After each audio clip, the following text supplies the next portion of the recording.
दोस्तों आज की इस वीडियो में हम लोग बात करने वाले हैं बैंक निफ्टी के बारे में। बैंक निफ्टी में हमारा आज के लिए क्या व्यू था, किस तरीके से मार्केट ने उन लेवल्स को फॉलो किया है, टेलीग्राम अपडेट्स जो होती हैं उसके हिसाब से किस तरीके से आज लेवल्स को मार्केट ने क्रिटिकली फॉलो किया है, वो सारी चीज़ें हम इस वीडियो में डिस्कस करने वाले हैं।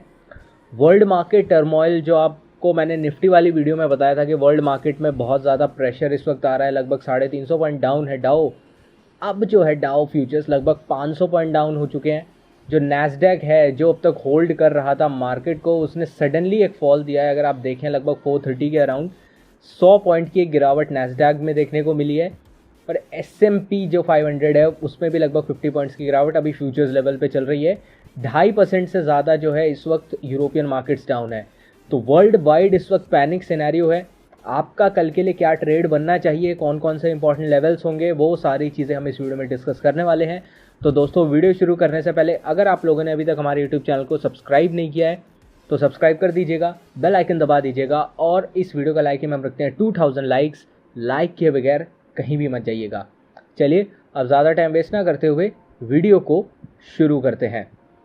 देखिए दोस्तों, वर्ल्ड मार्केट सिनेरियो तो अभी भी बहुत ज़्यादा क्रिटिकली नेगेटिव चल रहा है। जो नैस्डैक होल्ड कर रहा था अब तक इस गिरावट में, जो पार्टिसिपेशन नैस्डैक की तरफ से नहीं आ रहा था, वो अब जो है इस गिरावट में नैस्डैक की तरफ से आ चुका है। यूरोपियन मार्केट्स तो ऑलरेडी डाउन है, बट आज बैंक निफ्टी में जो एक अलग टाइप का प्रेशर रहा, क्योंकि निफ्टी को अगर आप देखें तो होल्ड करा निफ्टी ने जस्ट बिकॉज ऑफ रिलायंस, और रिलायंस के रिजल्ट्स आने वाले हैं फ्राइडे को। तो उससे पहले स्पेकुलेटिव मूव हमें रिलायंस में देखने को मिला है। बट अगर बाकी देखें, अगर आप बैंकिंग सेक्टर ने बहुत बड़ा गिव अप किया है। क्यों किया है? क्योंकि HDFC बैंक के रिजल्ट। अब HDFC बैंक के रिजल्ट से ओवरऑल बैंकिंग सेक्टर पे क्या फ़र्क पड़ता है? पहली चीज़, HDFC बैंक बहुत बड़ा हैवी वेट है। HDFC बैंक अगर मूव करता है पूरे बैंकिंग सेक्टर को जो है वो मूव करा देता है, पहली चीज़। दूसरी चीज़, अगर आप देखें HDFC बैंक एक सेक्टर का लीडर है।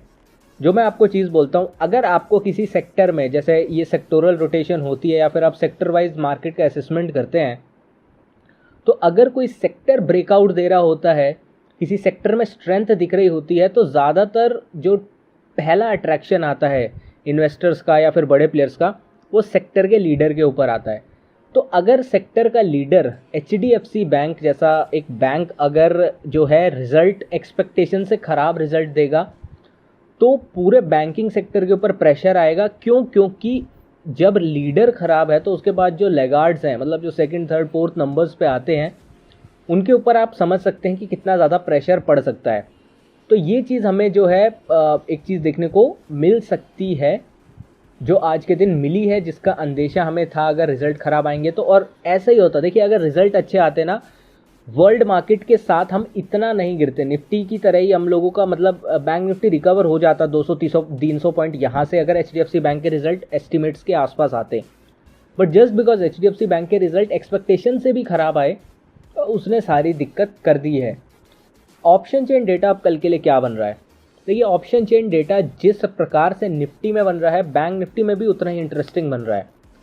क्यों? क्योंकि अगर 35,000 का आप लेवल देख रहे हैं, 35,000 का लेवल, तो उसके ऊपर लगभग 33,000 के आसपास जो है वो ओपन इंटरेस्ट चेंज हुआ है, मतलब पुट जो है राइट करी गई है।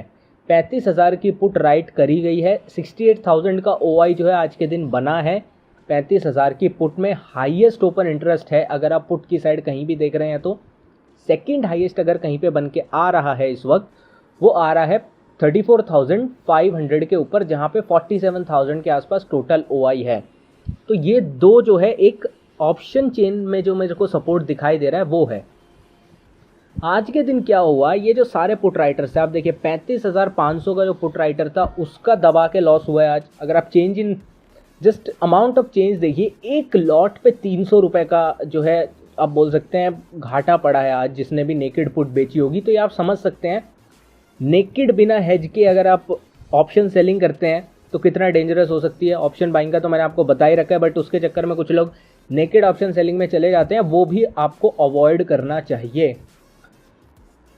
पुट की साइड पोजीशंस कंपैरेटिवली कम है। डेटा अगर आप देखें तो क्लियर कट 59,000 के आसपास जो है हमें 35,000 के आसपास कॉल राइटिंग देखने को मिली है। 27,000 के आसपास 35,100, 40,000 के आसपास 35,200 और 35,300 पे 40,000, मतलब बहुत ही ज़्यादा एग्रेसिव राइटिंग जो है कॉल की करी गई है।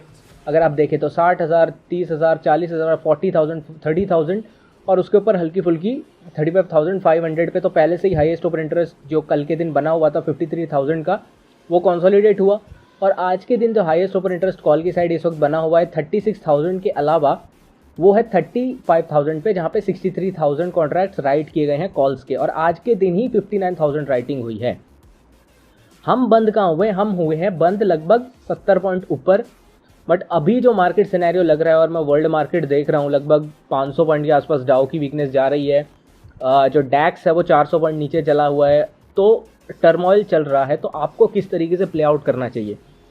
देखिए, बहुत सारे लोग इन्वेस्टर्स इस वक्त टेंशन में आ रहे हैं कि क्या हमें थोड़ा निकल जाना चाहिए, करना है। देखिए, अगर आप एक मार्केट में लॉन्ग टर्म हैं और आप इंडिया की ग्रोथ स्टोरी में बिलीव रखते हैं, कोई भी एग्रेसिव डिप आपको मिलता है 10% तक का भी, वो आपको बाइंग अपॉर्चुनिटी होगी अपने लॉन्ग टर्म पोर्टफोलियो में ऐड करने की। आपको डरने की ऐसी कोई बात नहीं है। ट्रेडर्स के लिए कंसर्निंग चीज़ होती है, क्योंकि ट्रेडर्स के पास क्या नहीं होता, ट्रेडर्स के पास टाइम नहीं होता। जस्ट बिकॉज वो ऑप्शंस में करते हैं, फ्यूचर्स में करते हैं, तो उसकी एक्सपायरी होती है, उसका लॉस बड़ा लगता है। बट इवेंचुअली अगर आप इक्विटी में हैं, आपका प्राइस आ जाएगा, आज नहीं तो कल। ये चीज़ देखी गई है।